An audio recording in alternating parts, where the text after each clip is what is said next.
Hi folks, just a bit of an update on the whole Prince Andrew Jeffrey Epstein affair and also on the situation here in Australia.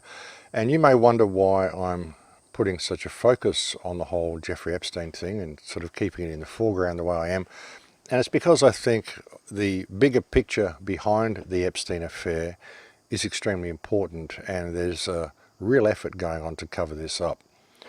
Recently, I've just been reading a book, a recently released book by a man called Dylan Howard called Epstein, Dead Men Tell No Tales. And I'm seeing a similar theme in this. It's quite a comprehensive book, and I would imagine that pretty well most of what is in the book, if not all of what is in the book, is true. Some of the connections that it reveals that Epstein had early in the game to Ghislaine Maxwell's father, Robert Maxwell, who we know was a Mossad agent. Things like this, some of the links that it's exposed to people such as Mohammed bin Salman, who was a very good friend of Jeffrey Epstein's, other people such as Adnan Khashoggi, who was an arms dealer, also with ties to Jeffrey Epstein. You might be aware of Adnan Khashoggi's relative, either his son or his cousin, I think it was Jamal Khashoggi, who was recently murdered in Saudi Arabia. So you see how all of this ties together. But there's a real effort to keep the focus on Epstein and keep the focus on the people that Epstein was blackmailing and his so-called co-conspirators on the Epstein level. They don't only look above the Epstein level. Like I said, there's a real effort to keep Epstein portrayed as the kingpin who was running blackmail operations, who was so open about his love for young teenage girls. He was quite open about it with people, and the claim is that this used to get people to let their guard down, and they would sort of confide in him that they didn't mind young teenage girls as well, and he'd be able to bring them into the fold that way. So there's a lot of effort to portray as, you know, this is the type of situation that was happening. But you've got to understand, you know, when you look at Epstein's ties to the mega group and how he went through his meteoric rise to fame. As I said, I think in the first report, I mean, he dropped out of college. Suddenly he was teaching at the Dalton School, teaching maths, physics, calculus at the Dalton School, which is a very prestigious school where very rich people send their kids. Through that, he was able to connect with Adam Greenberg and end up working with Bear Stearns. And he'd already been seen to have an attraction to young girls when he was working at the school. Inappropriate behavior, you know, a young teacher hanging around with the teenage girls, even going to student parties and hanging out with the girls there. So you've got to wonder why this guy was even invited into Bear Stearns. And we're told that it was because he was basically a mathematical genius. He had ways of doing things that nobody could do better. And so he was seen as this huge star and was just brought into the fold. In Bear Stearns, he reached partner like within 4 years. He apparently left after 1 year and then came back again.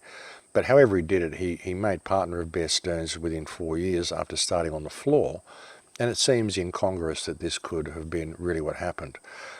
But it does suggest all this in the book that I've been reading, Epstein, Dead Men Tell No Tales. That was how he rose through the ranks, because he just had this way with people and he just had this brilliant ability to be able to see figures and be able to make lots of money for people. But there's also talk through the book of people who tried to have conversations with him about this, and he'd always steer the conversation away. Once it got to kind of technical stuff about calculus and whatever, he would steer the conversation away to something else. And many of these people began to wonder whether he actually had the skills that had been attributed to him. And that's a bit of a telltale sign. They mention that in the book, but they don't really touch on it any further. But when you start looking at his connections to the mega group, and you look at who the mega group really is, you begin to see that Jeffrey Epstein was groomed for this position, and he was running brownstone operations just to keep tabs on everybody. And it wasn't just to blackmail people so he could get money. It was so he could give the intelligence, give the information to intelligence sources, intelligence agencies all around the world, and they could use it to control people in high levels of office, academia, science, whatever. You know, by doing this with people, getting people in these compromising positions, it doesn't matter what field you're working in. It could be politics, could be science, could be finance, could be, military, whatever. If you want to start a war with some country and nobody in the military or the political arena wants to start this war, all you have to do is compromise them and say, well, now you're going to vote this way or I'm going to expose this information. And not only that, you give this information to foreign governments, to Mossad, to the CIA, to the KGB, to everybody. And you've got to understand that they all work together. People have to stop seeing this as being separate countries. All these intelligence organizations work together because there is a much, much bigger picture going on here. But this is what we've seen anyway through this Epstein case. Another thing, I just saw a report in the Sun newspaper. I haven't been able to confirm it. It's in the Sun. You don't know. But it says a document has just been made public, which is a 10,000-page document, which was apparently locked and sealed after the first Epstein case, but apparently it's been made public, and it lists names of many co-conspirators. Some have been redacted, but some are not, and apparently this is out there as well. So again, this is giving the public something to get their teeth into because they want you looking there. They want you staying at the Epstein level, not looking at the mega group, not looking at the enormous child trafficking operation that is happening worldwide, and not ever considering the possibility that Jeffrey Epstein may not have been the only person with an island doing these sorts of things. It's very likely that there are many others. And it ties in dramatically and very deeply with the royal family as well, and with all royal families. When you look at Prince Andrew's connections to Epstein, he says he met him in 1999 and all of this sort of stuff. There's a lot of indication that he very likely met him a lot earlier than that. There's every indication that Epstein was actually connected to Robert Maxwell, Ghislaine Maxwell's father. There's every indication that Ghislaine Maxwell took over Robert Maxwell's Mossad operations and was continuing to run the whole thing that way as well.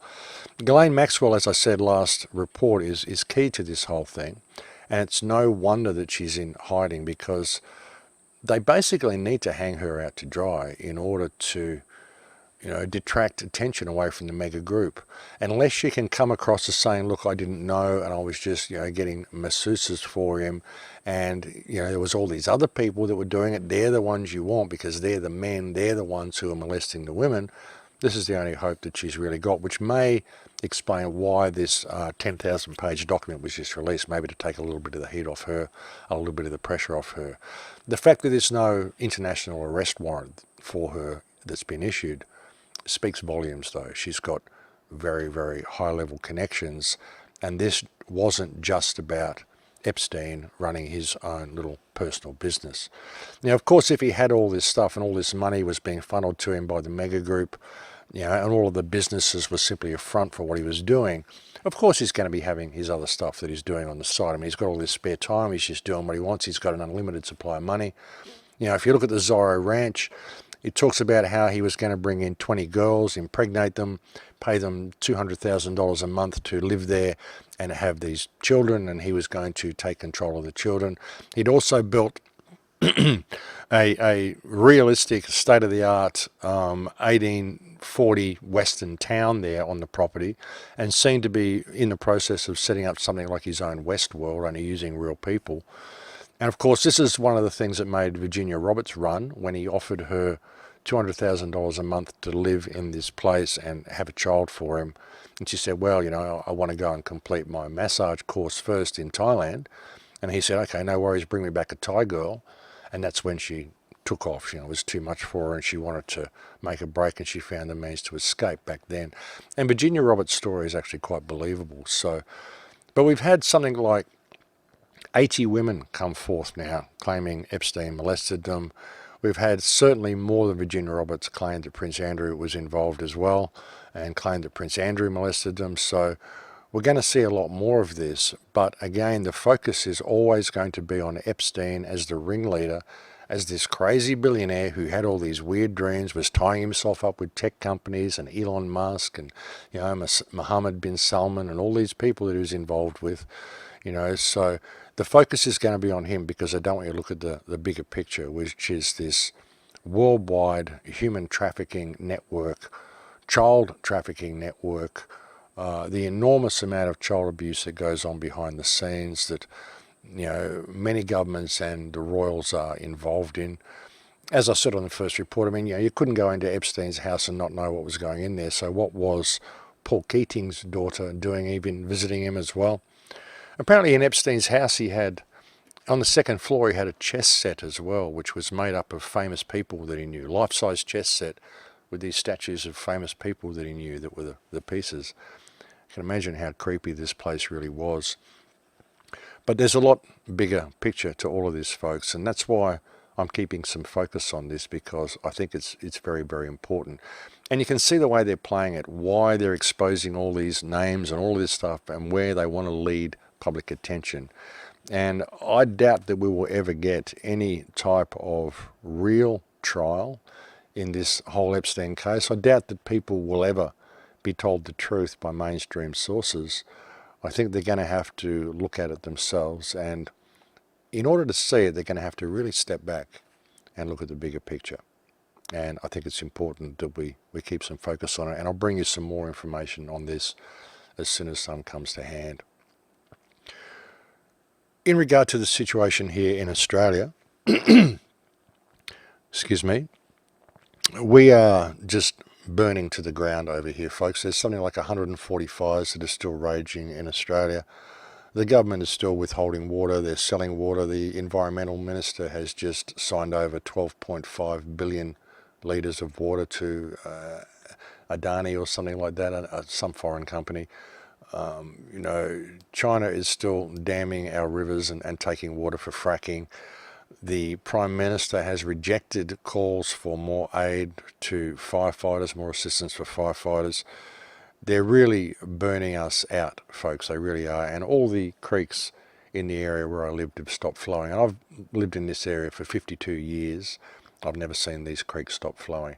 All of these creeks are spring fed, so it doesn't matter if there's rain. These creeks come from aquifers deep in the mountains.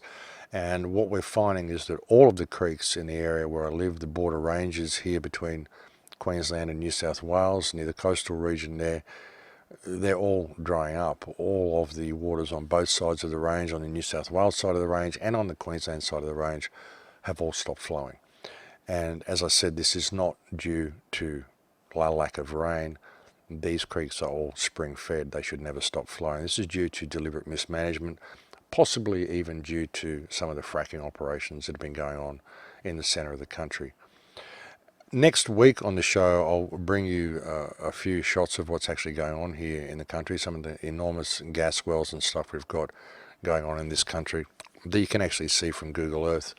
And I want to bring you a talk about history as well. I'm actually going to be discussing a lot of history and a lot of what is going on in this country in my talk tomorrow or the day after tomorrow, which is happening here on the Gold Coast. Again, if you're near the Gold Coast or anywhere near the area, please do come along to that. You'll find a link below to a talk I'm giving called Vision 2020 or 2020 Vision, which is being held in Varsity Lakes on December the 14th. Do come along to that if you're able to. But we are really suffering at the moment in this country, folks. The creeks and rivers have stopped flowing, and the country is pretty much on fire, most of the East Coast anyway. People in Sydney have been saying that they've just been smoky for 2 months. They don't want to go outside. The air has just been full of smoke for 2 months. They're getting lung damage. They're getting respiratory problems. A friend of mine in Sydney said, well, this is it, Australia. It's over. I'm leaving. I'm going to go and move somewhere else because it's over for this country. That's what a lot of people are feeling. And when you really look at the history of this country and the history that's been hidden from us, there's a lot of truth to what he's saying. There's some really, really deeper things going on in this country than what people would ever imagine. So I'll talk to you about that a little bit next week. As I said, I'm going to bring you a radio show next week. I can't bring you one this week because I'm doing a talk this weekend, but I do intend to bring you a show next week. It will very likely be focused mainly on history, but there's a lot of stuff that I want to share. I'm not going to kind of drop off the radio just yet. There's a lot of stuff I do wish to share with you before I take a break. I do think it would be a good idea for me to take a break though, folks, because I want to work on some films. I think things are getting pretty desperate and we need to start paying attention to things on the ground. And You know, I'll do the radio shows as long as I think it's necessary for me to do them, and as long as it's making a difference. But I just want to focus on what is going to make the most difference. And I think it's important to put a little bit of focus on what is happening in our own communities, and that's what I intend to do here in Australia. Even with the talk that I'm going to give this weekend, you know, I'm not going to go and like give a presentation. I just want to talk to people, show them what's going on, have a conversation with my countrymen, and help them see the bigger picture for what it is. Because everything that we're looking at, you know, this whole Epstein thing, the human trafficking, the fires here in Australia, the depopulation, you know, what the purpose of all of these wars is all about, you know, it's all linked, it's all connected, it's all ultimately about the same thing. And I think it's important that people get a bit of focus on it, folks. So I will bring you a show next week, and as I said, it will be mainly on history, and I will bring you more information regarding this Epstein case as it comes to hand. As I said, it's important to keep a focus on this as well, because it's exposing the bigger picture. It's a real crack in the shell, and they are desperately attempting to control the narrative. They want to push it to page 3. They want to put the focus on the smaller players, the people that were being blackmailed, the people that were willingly involved and were unwillingly involved.